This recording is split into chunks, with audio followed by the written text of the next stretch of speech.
You know, in the news now, you know, with these parties that the government, the people in charge were breaking the rules, having these parties in their lovely gardens. I think I've been naive all my life. It's not till now I just go, why do we trust them? Of course we shouldn't trust the people in charge. That's how they're in charge. They shouldn't be trusted. Britain isn't angry because it hates politics. It's angry because it feels ignored. And right now, all eyes are on Keir Starmer. Before we continue, I'd like to ask you a quick favor. If you're enjoying this content, could you take a moment to like this video and subscribe to the channel? Believe it or not, over 98% of viewers watch these videos without hitting that subscribe button. It's completely free, and it makes a massive difference, helping us bring you more of the content you love. My one rant would be that we must learn now that the people who went to Eton can't run this country. Okay, they've done it, they've tried to do it, and this little small group who all went to the same school in the same class, it doesn't work. So I feel we need some working class people that have lived a real life, people that are in touch with what's going on in reality, to maybe come to the... This is not just another political story. This is a moment that feels heavier, darker, and more personal for millions of people across Britain. A moment where frustration has turned into anger, disappointment has turned into disbelief, and trust has quietly slipped through the fingers of a nation that was promised change. At the center of it all stands Keir Starmer, a man who once symbolized calm, competence, and credibility, now facing the most serious test of his leadership. For years, ordinary people were told to be patient. Be patient while wages stagnated. Be patient while taxes rose. Be patient while public services cracked under pressure. Keir Starmer now says he's the guy that's going to control our borders. The same Keir Starmer that decriminalised illegal immigration, has prioritised illegals over our own good people, has thrown them into hotels and generally prioritised them for housing as well, and wanted to make sure that anyone who spoke out against illegal immigration was called far right and put in prison. But now suddenly he's all for it. He also says that those arriving in our country should speak English. Be patient while politicians insisted they knew what was best. And again, those same politicians came from the same places, spoke the same language, and lived lives far removed from the reality most people wake up to every morning. The feeling that Britain is run by a small, privileged political class is not new, but today, it feels impossible to ignore. Keir Starmer arrived with a promise to be different. He wasn't loud. He wasn't theatrical. He presented himself as serious, professional, and grounded. For many voters, that was refreshing. After years of chaos and scandal, Starmer felt like a reset button, a man who would restore trust, bring stability, and govern with integrity. But somewhere along the way, that image began to crack. What we're witnessing now isn't just criticism from political rivals. This isn't the usual back and forth of party politics. This is something deeper. Celebrities who rarely align on anything are expressing similar frustrations. Comedians, actors, cultural figures, people with nothing to gain politically, are voicing the same concerns as taxi drivers, nurses, shop workers, and parents struggling to make ends meet. When voices from such different worlds start saying the same thing, it's a warning sign. At the heart of the anger is a growing sense of disconnect.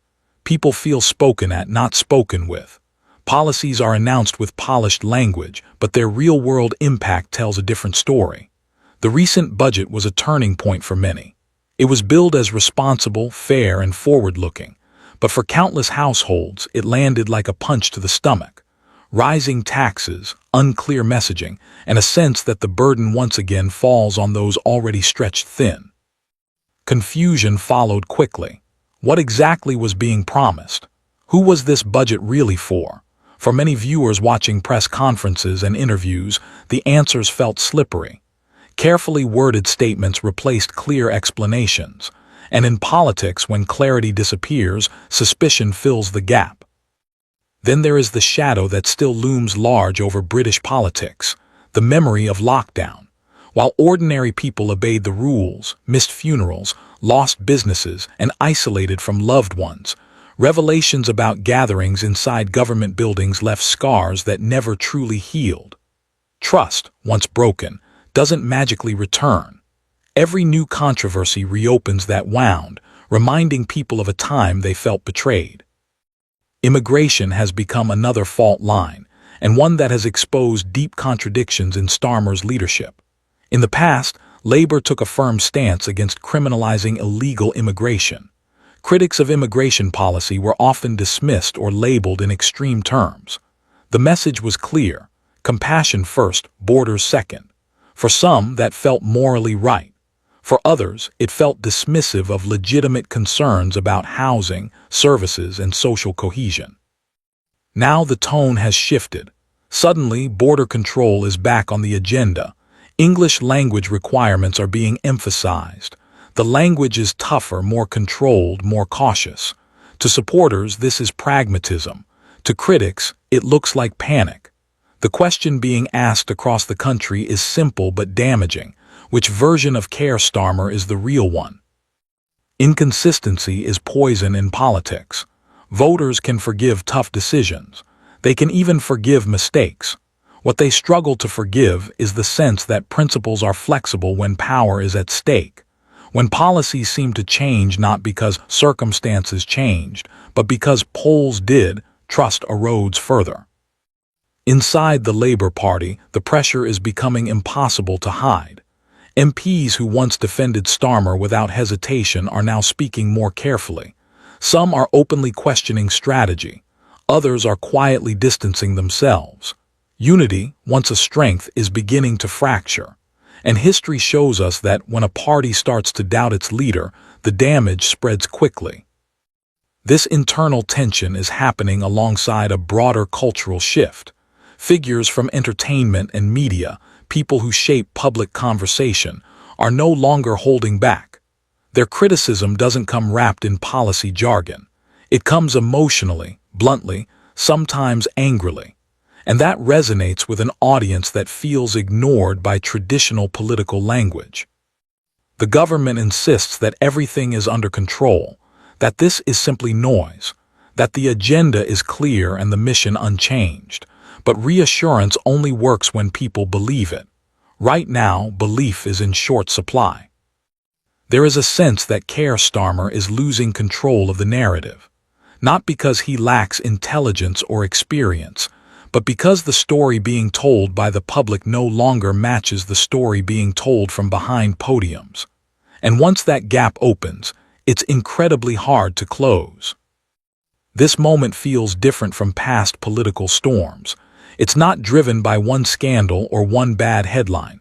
It's the accumulation of many disappointments layered on top of each other. Broken promises, mixed messages, economic pressure, cultural frustration, a feeling that those in charge simply don't live the same life as everyone else.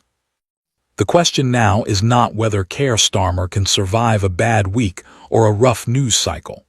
The question is whether he can reconnect with a country that no longer feels heard, whether he can speak plainly, act decisively, and prove that leadership is more than managing optics. Because when trust collapses, it doesn't collapse loudly. It fades quietly, person by person, household by household, until one day a leader looks around and realizes the crowd that once listened has stopped paying attention. And as this crisis deepens, one thing is becoming clear.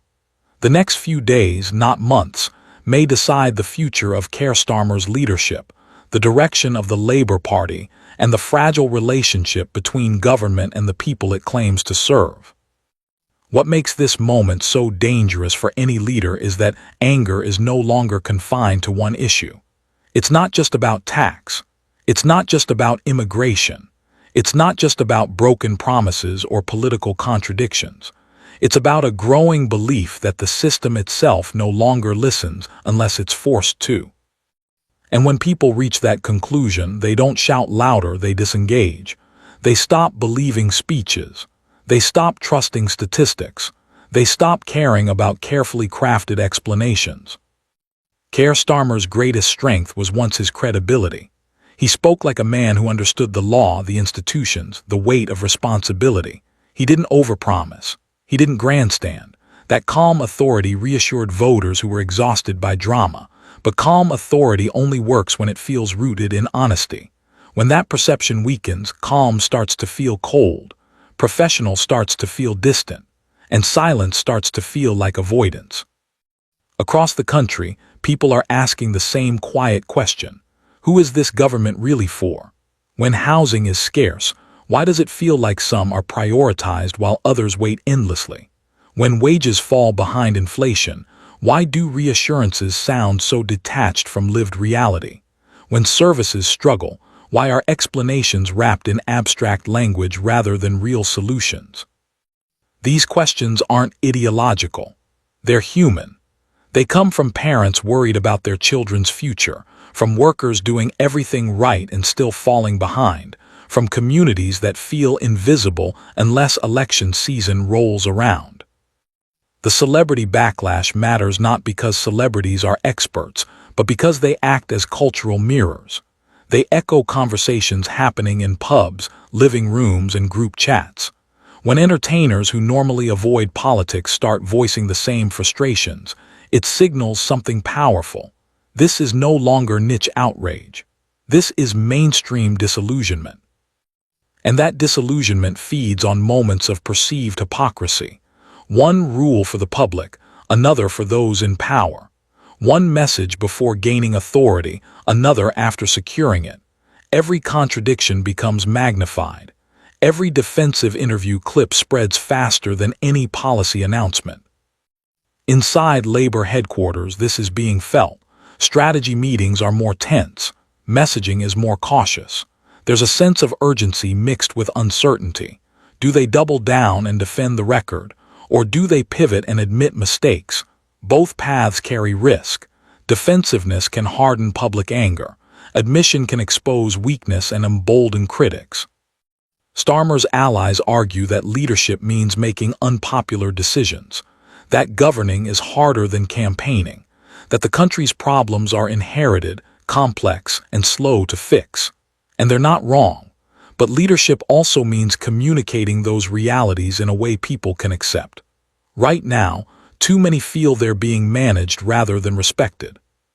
History is unforgiving to leaders who lose the emotional connection with the public. Policies can be rewritten. Teams can be reshuffled. But trust, once lost, is stubborn. It doesn't return just because a leader insists everything is fine. There is still time. That's the crucial point.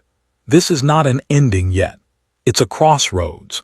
Keir Starmer can choose to confront the anger head-on, speak plainly about contradictions, acknowledge frustration without dismissing it, and show that leadership means listening as much as directing. Or he can retreat further into controlled messaging and hope the storm passes.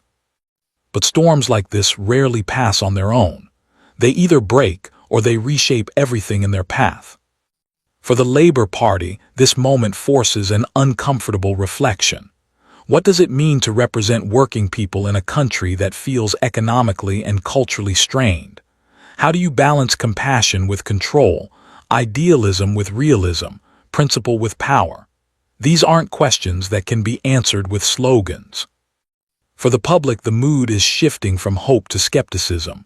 People are watching more closely now, listening more critically, judging not just words but patterns, and patterns are harder to explain away. This is why the next steps matter so much. Not in 6 months, not at the next conference, but now, because political capital drains faster than it's earned. And once the public decides a leader is out of touch, every action is filtered through that assumption. Keir Starmer stands at a moment that will define his legacy.